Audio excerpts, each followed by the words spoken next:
Good morning, good afternoon, or good evening. Today's date is October 5th, 2022. This is Riel reporting here at Generation Z. We are unleashing the Kraken, and this is episode 246, if I'm not mistaken. We have quite a bit to get into, so without further ado, let's bring up our presentation for today. So today we are auditing the narrative of Russia, Ukraine, the Nord Stream pipeline, Cv.19 and Fauci, Italy, climate change, and espionage. The breakdown today is a look at the continuous shift of world orders, with many classic culprits seemingly getting caught up in their corruption. We are, as I said, auditing the narrative of the mainstream news, keeping tabs on what they are trying to tell us, but providing context and discernment with the layers that these stories provide. The breakdown today is we're looking at 3 outer space articles, about 20 articles relating to the elite administration troubles, ranging from governments to military. We are looking at a few climate change articles. Then there's a specific segment on Biden, because there's a lot to get into with things that he's been saying. Then we're rounding out the report with some espionage stories, and the final, the tail end of today will be focusing on the Cv pandemic. And stick around to the end, because that's pretty monumental with what we're going to be seeing in those developments. So the first thing we're looking at here today is from the Jerusalem Post. Judgment Day, 4 asteroids to fly past Earth on Yom Kippur, says NASA. Yom Kippur is traditionally when, according to Jewish belief, God signs our fates in the book of life, judging our actions and deciding who lives and who dies. Also, asteroids are flying past Earth. So the timing of this is pretty interesting. I can't help but think about the compounding narrative of threats from outer space. This article says there are 4 asteroids that are set to pass Earth. But then when we scroll down, we see that Yom Kippur is traditionally when, according to Jewish belief, God signs our fates in the book of life.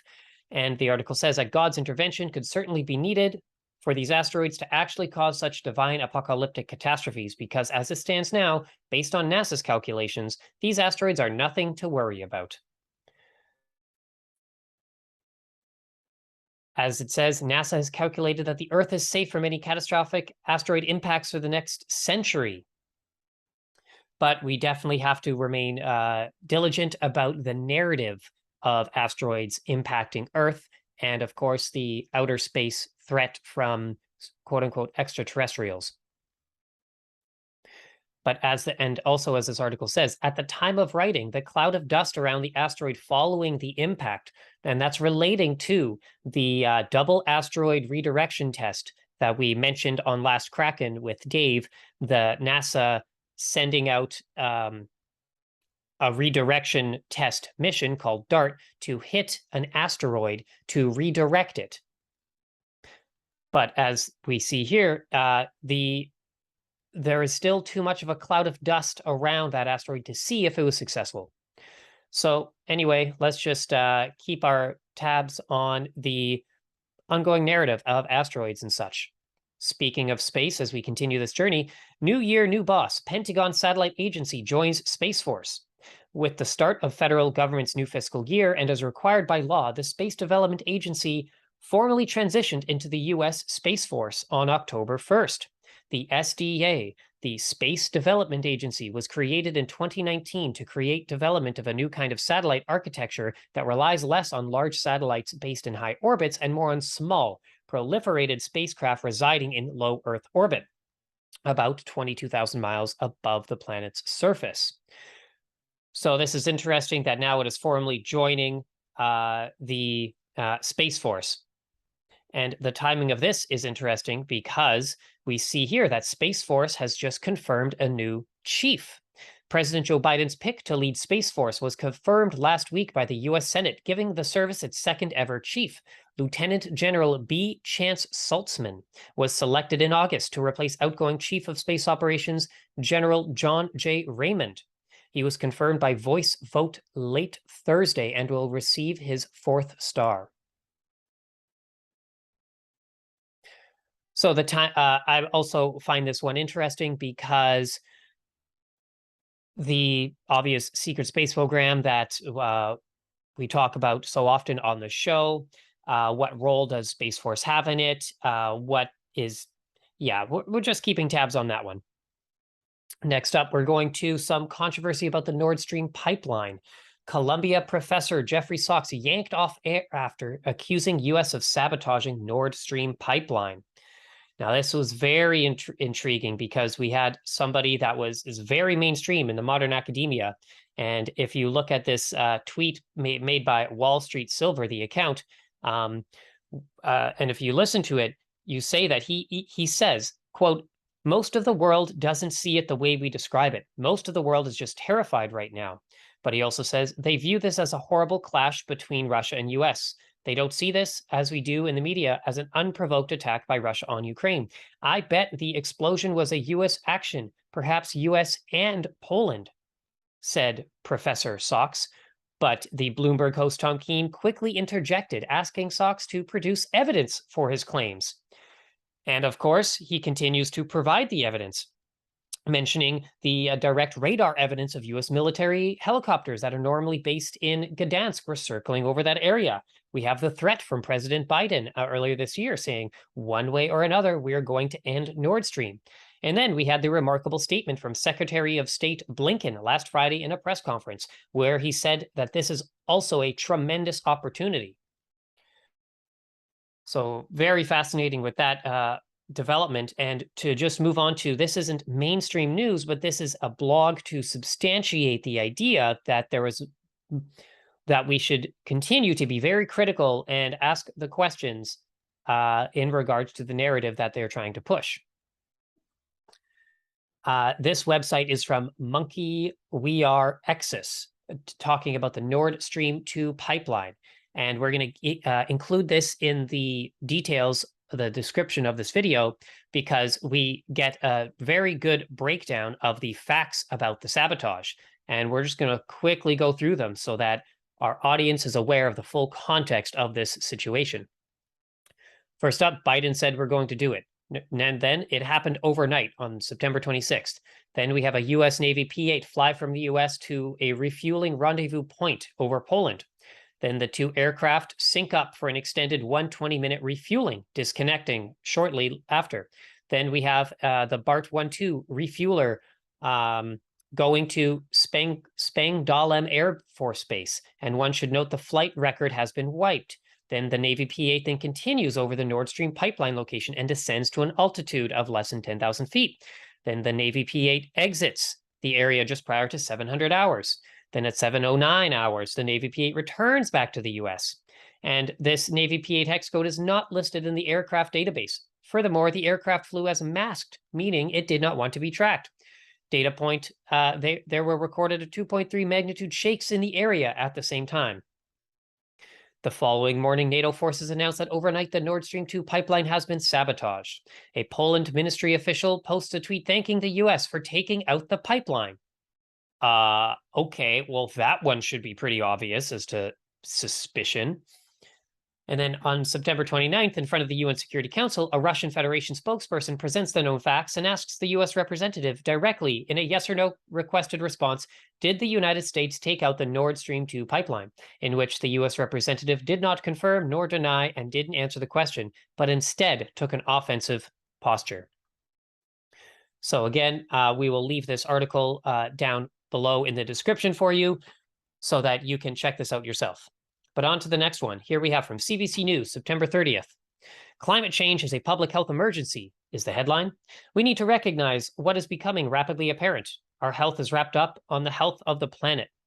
We're not going to read this. We're just letting you know that the narrative is official. They are, we saw that there were many times where the news would link climate change to cancer, to myocarditis, to health concerns that could have also been linked to certain medical experiments, but no, that's not the case. It is linked to climate change. And so this could be the opening for the intention of creating lockdowns based on climate change. Next up, from CBC, just an opinion piece on September 29th. Headline reads, "Who wants to build a doomsday bunker? Nervous billionaires," says author. They feel utterly helpless to avoid the inevitable event.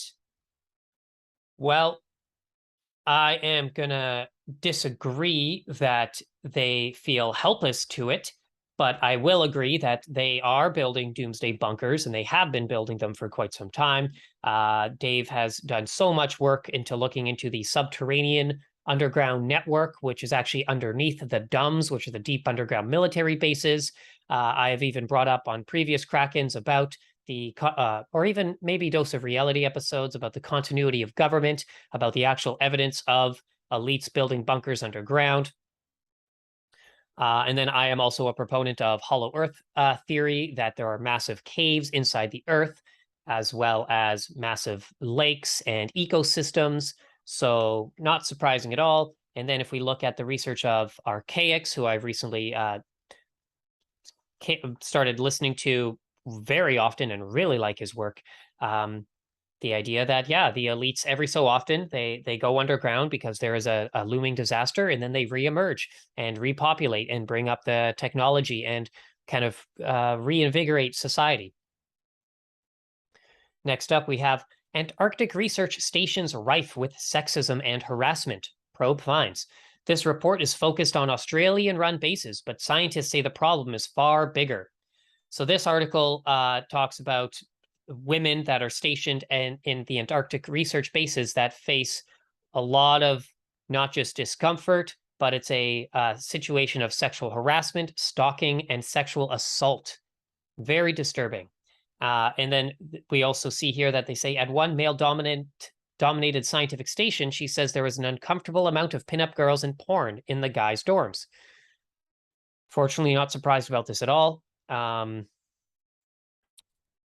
This is just an interesting context into the entire situation of the sexual harassment that women are facing in not just militaries, but government institutions, institutions all across the board. And then, of course, we have the fascination with Antarctica and what's going on there and what the research stations are talking about. But this one is focusing more on the other side of these research stations. Next up, we have from Canada, Jeremy Mackenzie, leader of the controversial Diagolon movement. He was arrested on Canada-wide warrant. He was arrested in Nova Scotia on charges laid in July by Saskatchewan RCMP. So he is the angry dissident, I believe. So he has a Telegram channel that I have come across, I've looked into. There was some interesting perspectives. He's very critical of the government and all that. But the real issue here that occurred was that he made a comment about sexually assaulting a member of parliament's wife, which is just unacceptable. And here he's facing the ramifications. So when you're in a situation, in a position of power like this with authority, you have to be so careful with what you say. Even if he's going to say it's a joke, a lot of people are not going to find that funny. I personally don't like joking about that kind of stuff. I prefer just like pro-peace, nonviolence. Obviously, consent is a legitimate thing that we need to emphasize on as a culture, especially as men in the society. And at the same time, this is an individual that the government and the RCMP probably really want to have an opportunity to take him down because of his platform. So, just it's terrible what he said, and let's see what comes from this situation. Now we're moving on to more of the world news here. And like we've got about 40 articles to cover, about like 10% of the way through. This is probably going to be about an hour-long episode, a little less than that, but hopefully you enjoy it. So we're continuing on this journey. We go to Al Jazeera. Climate change gets the highest priority in the US-Pacific Agreement. New partnership deal signed by 14 nations follows historic summit at the White House and comes as China extends influence in the region. The United States and Pacific Island nations has signed up to a new era of cooperation, making climate change the highest priority and promising to work together to ensure a peaceful region where democracy is allowed to flourish. The declaration on U.S.-Pacific partnership, signed by 14 Pacific Island nations, came at the end of an unprecedented two-day summit in Washington, D.C., which took place 5 months after a security deal between the Solomon Islands and China raised concern about Beijing's growing influence in the region. So not only is this pushing the climate change narrative that's aggressively being touted by the United Nations and the World Economic Forum and all of their partners, but this also adds a lot of tension to the whole geopolitical tension, the entire situation between Canada, between China, Taiwan, the United States, and that entire region.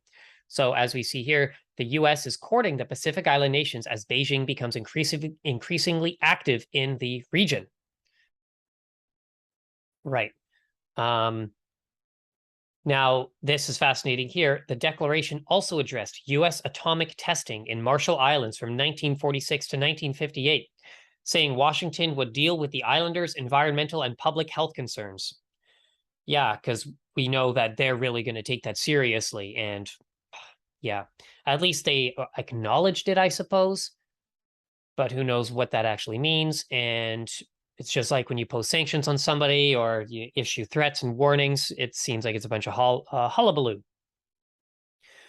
On to the next thing. Now this is going to be very, very interesting.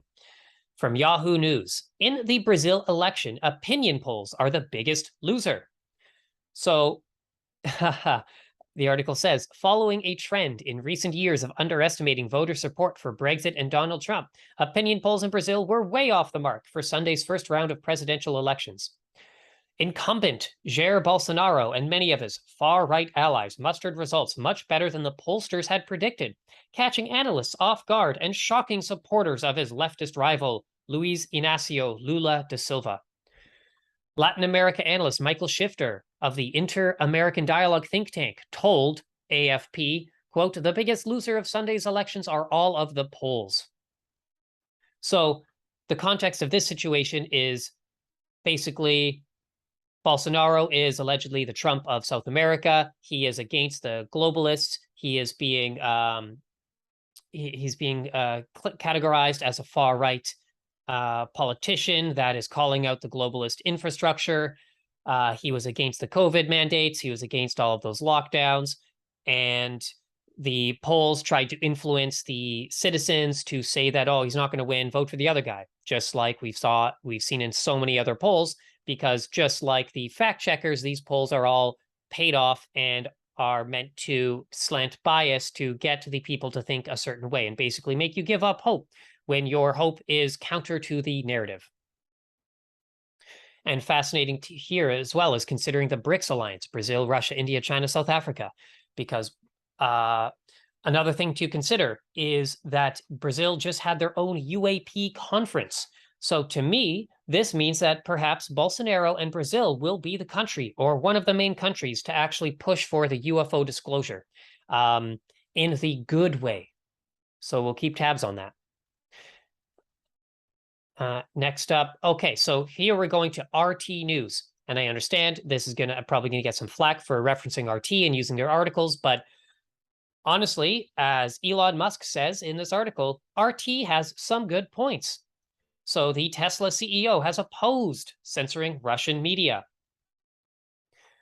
I agree with that. I think that we should have all of the information available, all of the media outlets available, and then let the citizens discern what seems accurate and what resonates with you.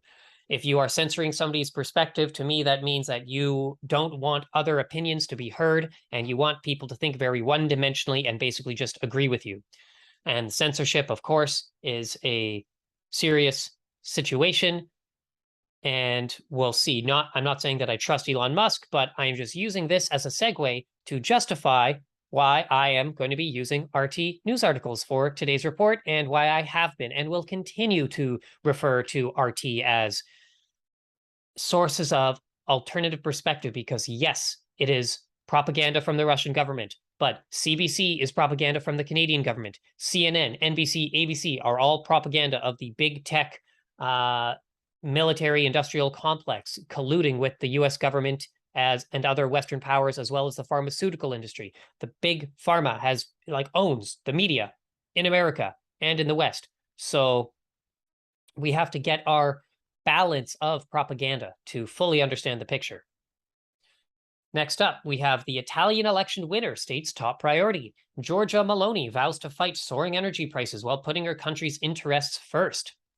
And of course, all of the news in the Western world labels her a far-right extremist. And have even gone so far as to censor some of the speeches that she has made. And it's like, well, why are you censoring her speech while at the same time calling her such a violent label? Is it because you just don't want people to listen to what she's actually saying, so that we are only allowed to hear what the narrative is about a certain person? And on that note, that's why I read the transcript from Putin's speech at the Far East, that was at the Eastern Economic Forum, and where he comments on what the Western powers are doing, because I want to read for myself what Putin says, what the leader of Italy says, what the leader of the UK says. I don't want to rely on mainstream news outlets to tell me what to think. I want to think for myself. Thank you very much. And on that note, yeah, it is very interesting because she does have a history of, let's just read this here. Western media has compared Meloni to Italy's world era to fascist leader Benito Mussolini, and highlighted that one of FDL's predecessors was a party with ties to Mussolini's government. Meloni, however, called such comparisons nonsense. Her quote, "The Italian right has handed fascism over to history for decades now, unambiguously condemning the suppression of democracy and the ignominious anti-Jewish laws," she said in a video addressed in August. So yeah, we'll see what's going on in Italy. Of course, it's a country rocked with many, many scandals, much corruption. So we will see what happens here. I think that the mainstream news, most people just paying attention to things, actually have to learn what it means to be fascist and the real roots of that. Because if you're comparing somebody to far right and fascism, I think that it actually originated with the far left. Hence, a group famously called the National Socialists, socialism. But of course, I'm not going to get too deep into that. Let's move on to the next one. Here we have from Al Jazeera, Zelensky and Elon Musk in Twitter showdown over Ukraine peace deal.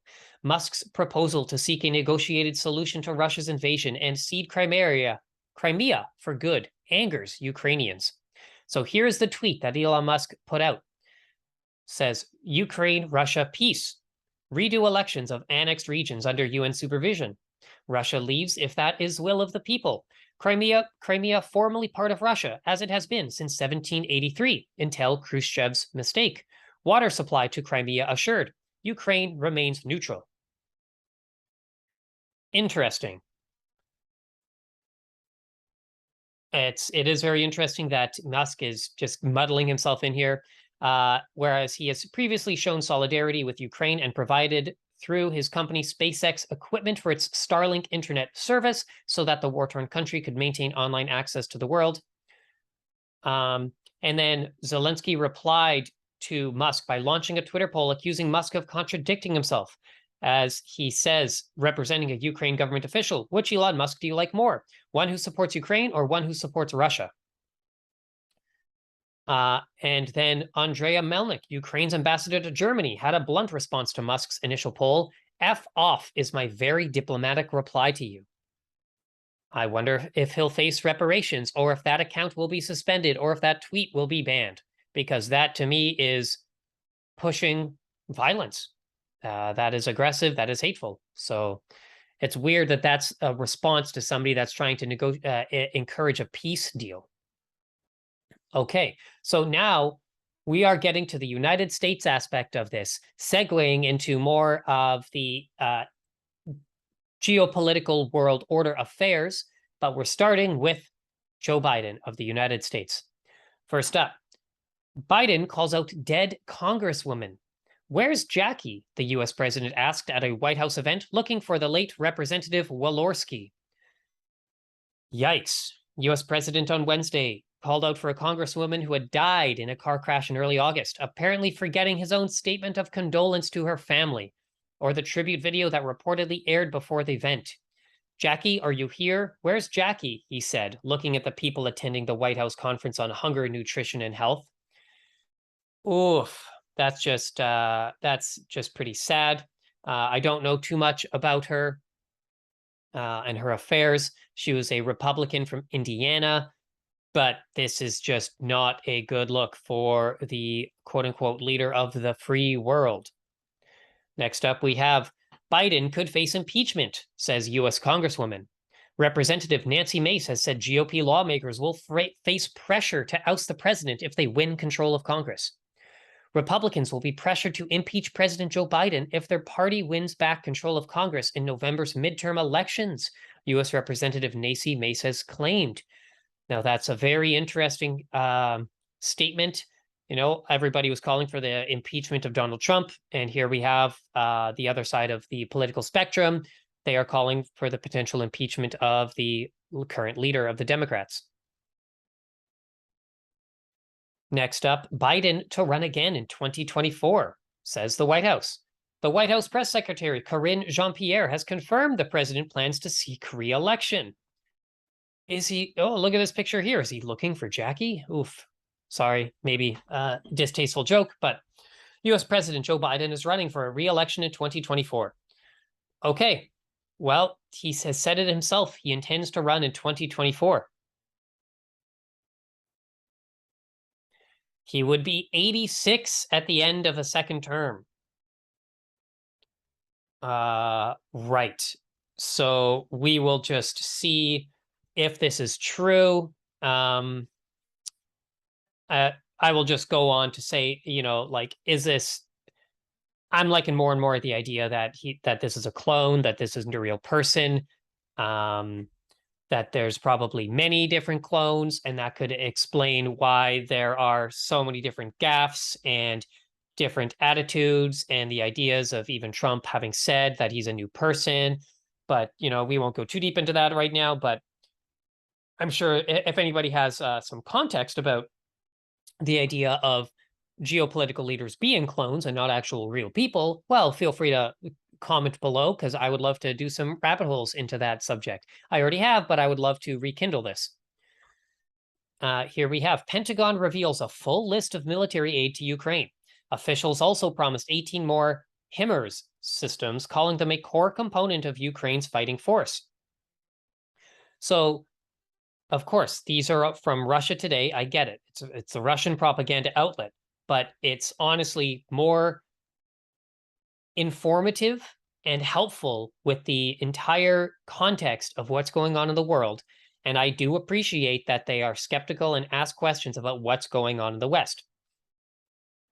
So the Pentagon has issued a list of American military aid approved for Ukraine so far this year, outlining nearly $17 billion in arms and gear, including tens of thousands of anti-tank systems, just shy of 1 million artillery rounds, and an array of heavy and long-range weapons platform.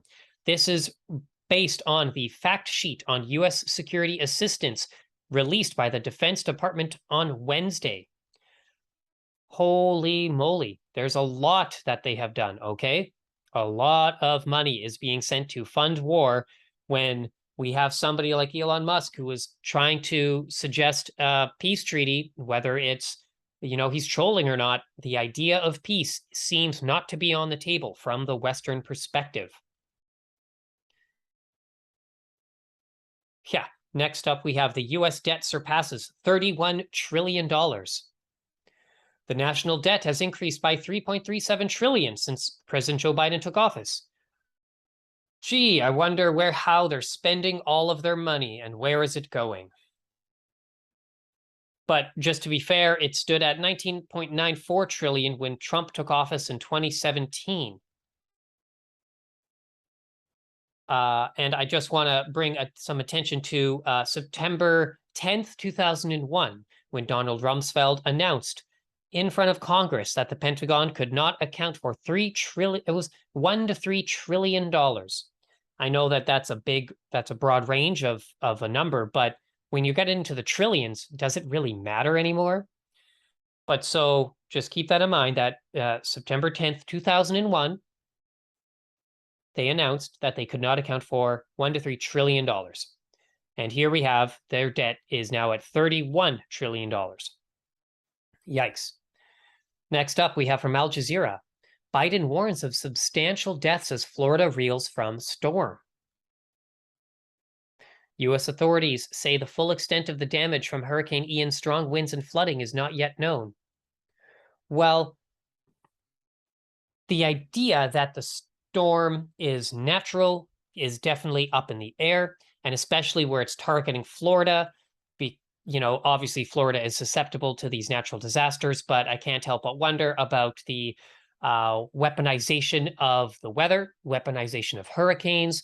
And of course, they are using this event to create an emergency where they have emergency funding and are passing emergency legislation, all in the name of natural disasters and climate change. Not to say that, and of course, we need to recognize that innocent people are suffering, that innocent people are losing power.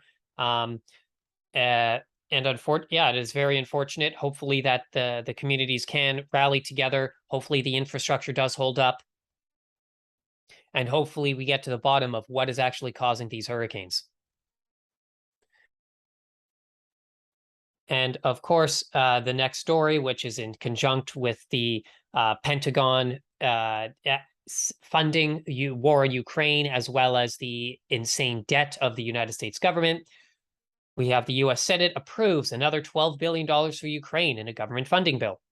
And Joe Biden says the U.S. will never, never, never recognize Russian claims to Ukrainian territories amid looming annexation.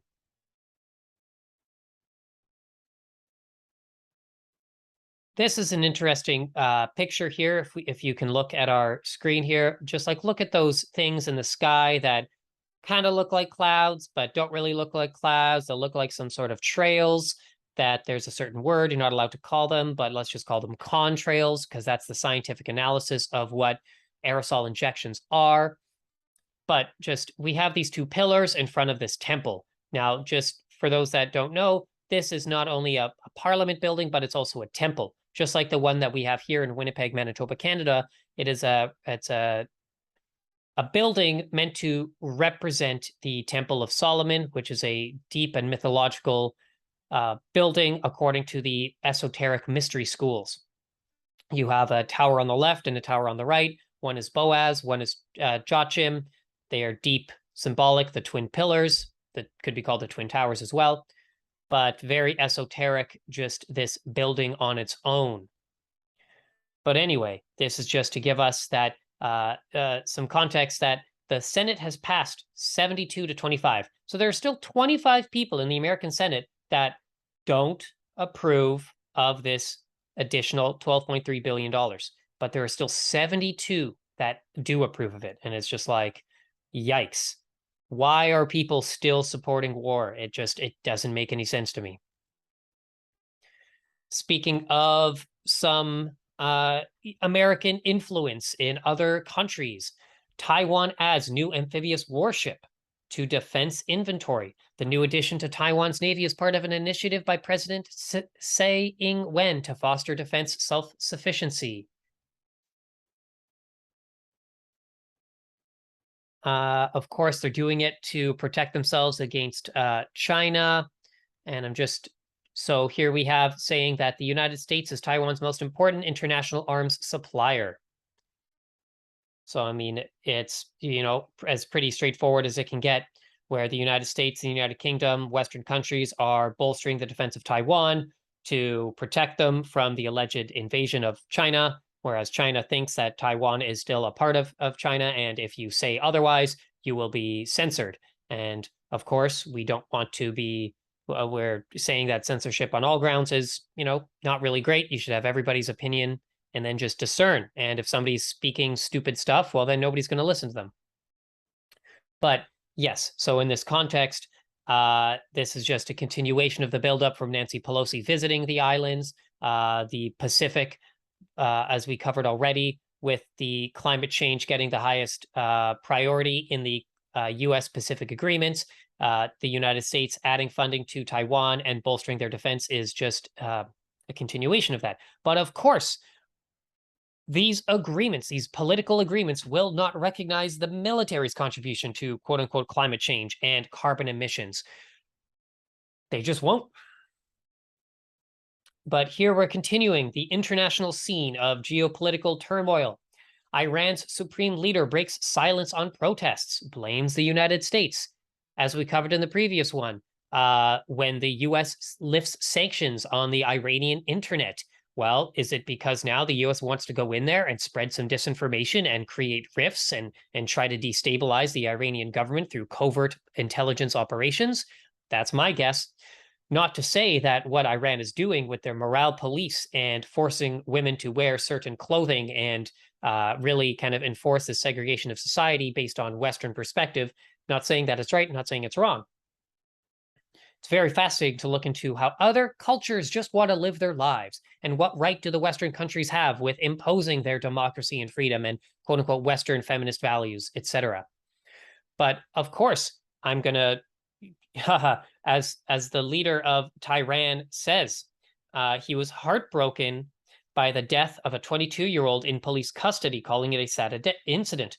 However, he sharply condemned the protests as a foreign plot to destabilize Iran, echoing authorities' previous statements. He says, the rioting was planned, and he says these riots and insecurities were designed by America and the Zionist regime and their employees. Well, I'm not going to just flat out agree with what they're saying, but as I already mentioned, and as we've looked into, just going back to the very first Kraken report I ever did for our channel at Generation Z, we know that the United States has at least 127 covert military operations all around the world. We know that the United States and the Western countries go into other countries to destabilize through misinformation campaigns.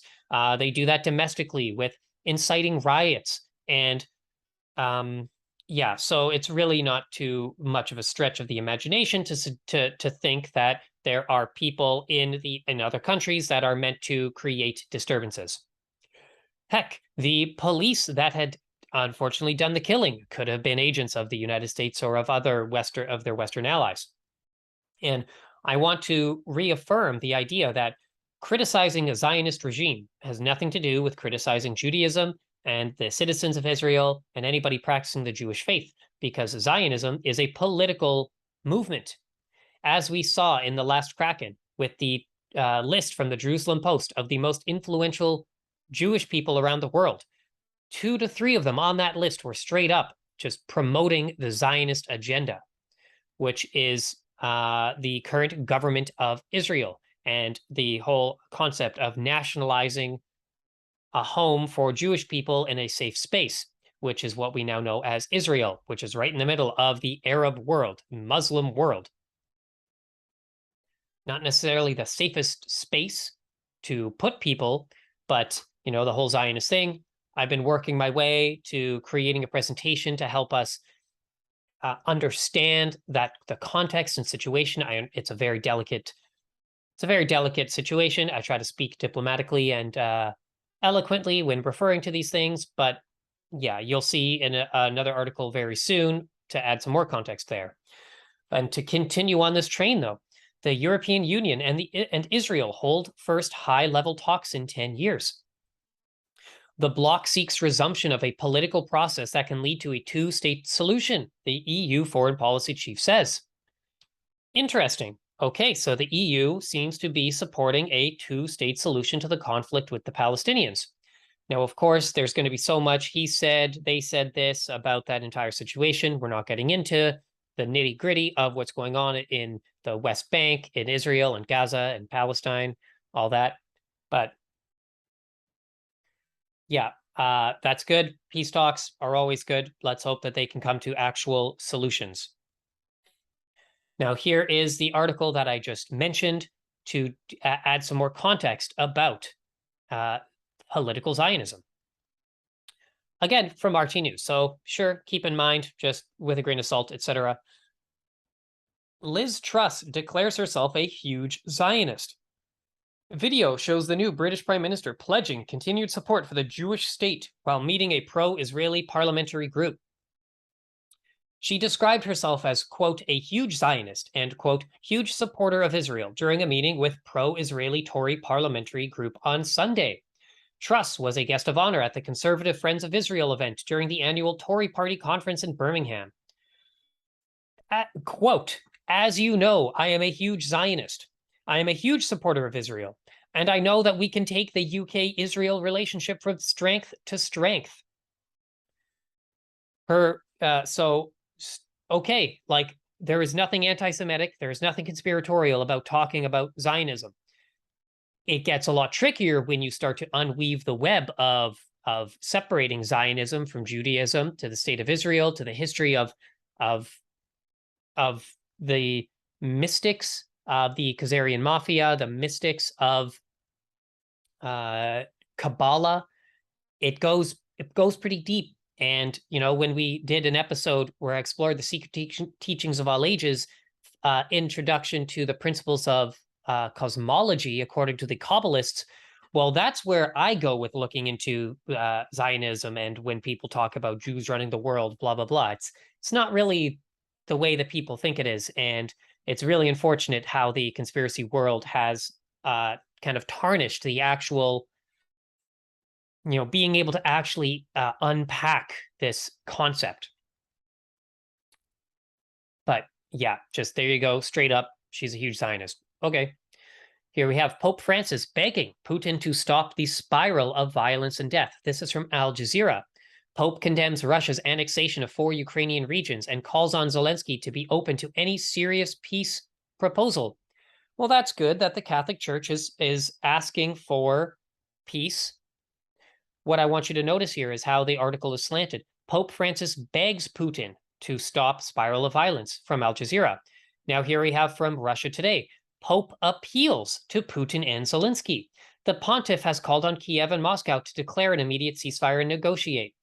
So just ask yourself, which article, which news outlet seems to be more sensational and propagandist? Is it Pope Francis begs Putin to stop spiral of violence and death? Or is it Pope appeals to Putin and Zelensky? They're talking about the same speech, but just notice the drastic difference. One is Al Jazeera, one is Russia Today. So even as we look at quote unquote Russian propaganda, which one actually is more rational and which one is more coherent and arguably less biased? But of course, we know that Russia is going to be downplaying their spiral of death and bloodshed and tears, etc. So I am aware of that. Next up, we have Kazakhstan issues update on Ukraine's kill Russians envoy. So the diplomat is to leave Astana when a replacement arrives. Now, this is a little disturbing because the Ukrainian ambassador in Kazakhstan, he stirred controversy with his remarks about mass killings of Russians. He's going to leave Astana once a replacement is sent for him. However, Russians are upset that he's still there, still representing diplomatic ties when he is pushing the quote-unquote Russophobe and being accused of transgressing all boundaries of civilized behavior, as well as diplomatic ethics and the laws of his host country. So that's very interesting, keeping tabs on what Kazakhstan says and does about the Ukrainian-Russia situation, the context of Kazakhstan, where the citizens had a revolt, kicked out their leader that was responsible there for 30 years, helped build this new superpower where they hold peace talks and they have this pyramid of peace. They have a UFO. It's kind of the new headquarters of the New World Order. arguably like the secret new United Nations, where they did a whole purge of corruption in that country. And so we're just kind of seeing how they are handling the situation with Russia and Ukraine. Here we have Henry Kissinger saying it's not wise to let Ukraine join NATO. Now, this is what Russia Today says about Kissinger and NATO. You'd think that the United States and the West would want to be keeping tabs on what Kissinger is saying, but I haven't seen this report anywhere on Western news outlets. And we see that Russia regarded its sphere of influence in Eastern Europe as a safety belt, the former US Secretary of State says. So he himself is admitting that Russia's quote-unquote war invasion of Ukraine is provoked. To say that it's unprovoked is poppycock. It is clearly provoked. And so when Henry Kissinger is saying it, with a 99-year-old veteran diplomat, well, you know, people of America, these pundits, these politicians, all these people spouting just pro-Ukraine stuff. If anybody, you know, just, I would love to send this article to anybody that I see waving a Ukrainian flag saying, I stand with Ukraine. It's like, what do you actually stand with? What are you supporting? Yeah.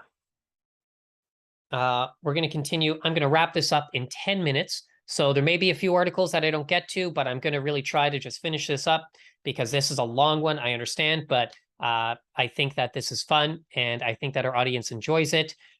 So yeah, continuing on here, the CIA weighs in on alleged Russian nuclear threat. U.S. intelligence agencies don't see practical evidence that Moscow is getting ready to use nukes, agency's director William Burns outlined. So obviously take it with a grain of salt when anybody from intelligence gives any sort of warning, any sort of information. But it is fascinating that the CIA does not believe that Russian President Vladimir Putin is currently preparing to deploy nuclear weapons. Its chief William Burns said in an interview on Sunday by CBS News. I mean, this quote could be taken out of context. Russia could be using it just to justify what they're doing. Say, hey, just, you know, look at what the CIA says. But who knows what's going on? I personally agree with this simply because I don't think that nukes are a threat, because I think that the higher, the interdimensional beings that have been guarding us and protecting us for however long are preventing nukes from being used ever since World War II, because nukes create rips in the fabric of quote unquote space-time and affect reality in a much deeper level than just on our three-dimensional plane. Here we have next article. No sign of Beijing preparing to invade Taiwan, says ex-CIA officer. The former senior intelligence official argued that such actions would be impossible to miss. To prepare for a military operation against Taiwan, the Chinese government would have to take certain steps that simply cannot be secret from the West, and there is currently no sign of them, former CIA official John Culver argued on Monday. So these people in the highest up of the hierarchy of the intelligence world are saying that Russia is not going to use nukes and that China's not going to invade Taiwan. So what the heck is going on with the US and these foreign policies and all of this? It's just, so people, audience members, please don't worry. Things are going to be okay. We're going to come to a state of cosmic peace very soon. Like, just really don't let the fear overtake you. That's really what I want to hammer home with this entire concept of auditing the mainstream news. But so that was kind of the stuff, the really big stuff. So we're going to breeze through these next few, and then we're going to end with the CV-19, because that is where I'm really looking forward to the developments happening, which is going to focus on accountability from certain people that have been just lying. And of course, I have to be very careful with what I say because of the misinformation policies, but we're just reporting on the news. So to come back to the current tangent here, though, the Somali government says it has killed al-Shabaab co-founder. In recent weeks, the Somali security forces have touted gains made against al-Qaeda-linked al-Shabaab. So, yeah, just so we're aware, I guess al-Shabaab is still happening, and al-Shabaab is a let's just read this here, actually. Since 2006, the group has killed tens of thousands of people in bombings in its fight to overthrow Somalia's Western-backed central government and implement its interpretation of Islamic law.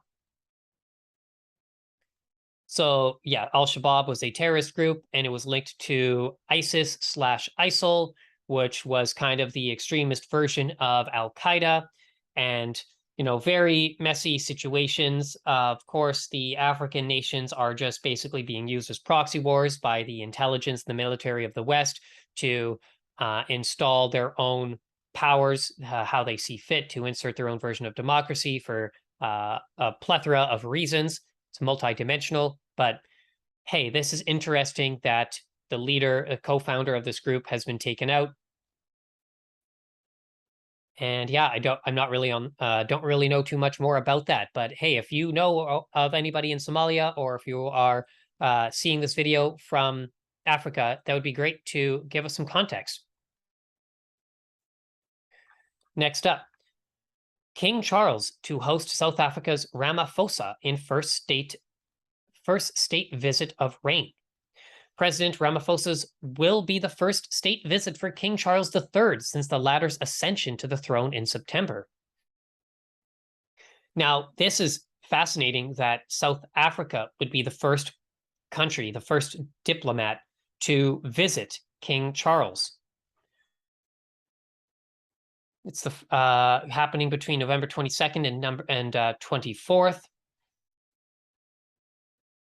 And yeah, this is just an interesting story, but I wonder if it has anything to do with this passage here in this article. The visit comes as Ramaphosa faces a huge scandal back at home. Arthur Fraser, the former head of the country's spy agency, has accused the president of kidnapping, bribery, money laundering, and concealing a crime in relation to the alleged theft of $4 million in cash found at his Fala Fala game ranch in northern South Africa. The country's parliament has opened investigations into the matter, and Ramaphosa could face an impeachment vote in the coming weeks. So that might be why he's the first one to come visit. He may be seeking some asylum. He may be asking for advice. Yeah, we will see how that goes, but that is definitely an interesting development. Okay, so here we have NASA employee tried to sell U.S. hacking secrets. The cybersecurity staffer is accused of attempting to pass off sensitive material to a foreign agent. A former employee at the U.S. National Security Agency has been charged for trying to hand classified information to an individual he believed to be working for a foreign government. There was an undercover agent ultimately sent Dulke an unspecified amount of cryptocurrency to retrieve the info, and Dulke promised to provide more in exchange for another $85,000. Okay, so that is interesting. Of course, information is shared between countries all the time. Espionage is a real thing. And of course, to continue on the espionage route, first openly trans U.S. Army officer arrested as a Russian spy. A Maryland couple was charged for offering medical secrets to an undercover FBI agent. 2 Americans, including the U.S. Army's first openly transgender officer, were arrested after offering military personnel medical information to an undercover FBI agent posing as a Russian embassy employee, according to a federal indictment made public on Thursday. Well, that is very interesting and goes pretty deep into the whole, transgender movement. To be honest, this is, that would be a pretty good way for somebody from another country to get secrets from the United States by sending somebody to pretend to be trans. And of course, the military is seeking specific non-binary, trans, LGBTQ folks. So, they're kind of opening themselves up to vulnerabilities here. But of course, who knows if this is actually legit because of all of the stories about Russian collusion and all that stuff. But this is from RT News. So, maybe they're admitting that, yeah, we did it. And maybe this is the subtle way of Russia taking responsibility for them actually spying on the US. Wouldn't be surprised. To continue on this note, Russia expels Japanese consul over spying. The diplomat was caught by Russian counterintelligence while trying to procure restricted information. Wow. The Russian Federal Security Service detained the Japanese consul in Vladivostok on Monday. Motoki Tatsunori confessed to trying to purchase restricted information and has been ordered to leave the country. Interesting, interesting. And on to the next one. Japan responds to expulsion of spy diplomat. Tokyo denies that its consul engaged in espionage against Russia. Sure, right. Well, again, this is just he said, she said. We know that the spying is obviously real and legit, and there's agents, there's double agents, there's triple agents, there's intel agents, there's counter intel agents. It's a whole slew. But that's the end of the geopolitical unleashing the Kraken, auditing the mainstream news narrative report. But to just wrap this whole thing up. And thank you so much for being on this journey with me. I have a lot of fun. I hope that you're also enjoying this. We're going to probably one of the more sensitive topics of the past 2 to 3 years. First, and this is a four or five articles linked together to help paint a picture here. Drug company Apotex, formerly owned by Barry Sherman, agrees to take over. Billionaire founder was found dead in his home in 2018. This is from the Canadian Press in CBC News. So, Apotex Pharmaceutical Holdings has signed a deal to be acquired by U.S. private equity investment firm SK Capital Partners. SK Capital Partners. Financial terms were not immediately available. Apotex, a maker of generic drugs, was founded by Canadian billionaire Barry Sherman, who controlled the company until his highly publicized death in his home alongside his wife in 2017. So this was pretty substantial news in the Canadian world when the billionaire and his wife were found dead in their home. And of course, this happened in 2017. One of my favorite things about this whole story is the potential for production of certain drugs that have since been ruled horse dewormer, but being produced by this company. And perhaps this billionaire of this pharmaceutical industry wasn't playing ball with being told that he's got to, market his drugs a certain way or, all that stuff. But so next up, here we have the latest report from Breaking Points of Crystal and Sauger from October 4th, 2022. So as of yesterday, the YouTube video says Fauci caught funding lab leak research, culprit again. So in this video, we see the tweet from Sauger saying, unbelievable. Fauci, in his waning months as head of NIAID, just greenlit a $600,000 grant to Peter Daszak and the EcoHealth Alliance for bat CV research.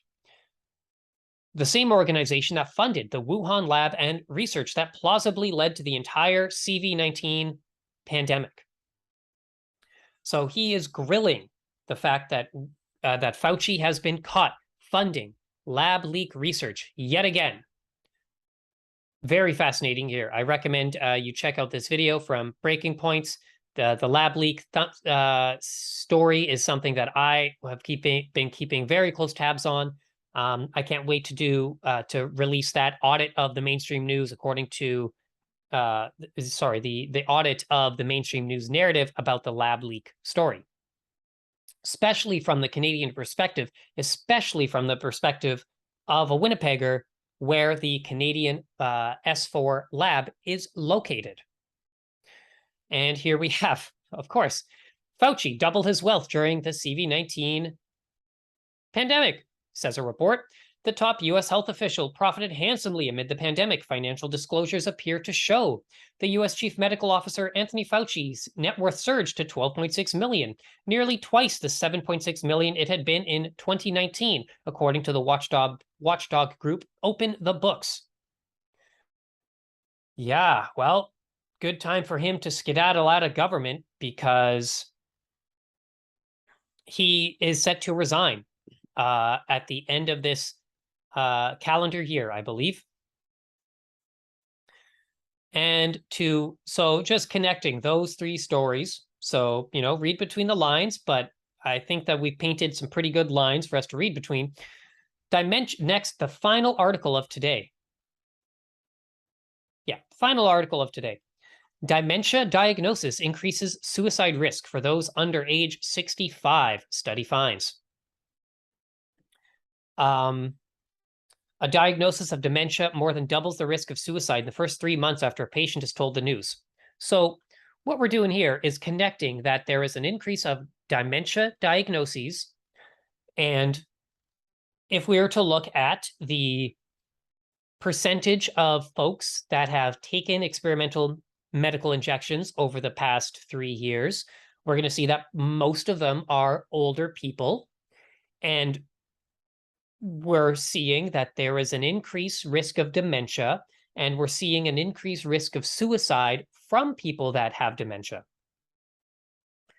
So that's just, we really have to be just be mindful of what is really going to be happening. And I am emphasizing cosmic optimism with what's going to be happening, but we have to also be realistic with what can be happening in the very near future regarding the excess mortality that is being reported on. But I know that's a bit of a gloomy thing to end on, but that's just how I've structured the report today. Anyway, I think that I might just be over the hour marker, but feel free to watch this segment in groupings. You don't need to do it all in one go. Or if you're listening to this at home on just a podcast, that's great too. But this was Riel reporting for the October 5th, 2022 edition of Unleashing the Kraken here at Generation Z. Hope you all have a great day and see you all very soon.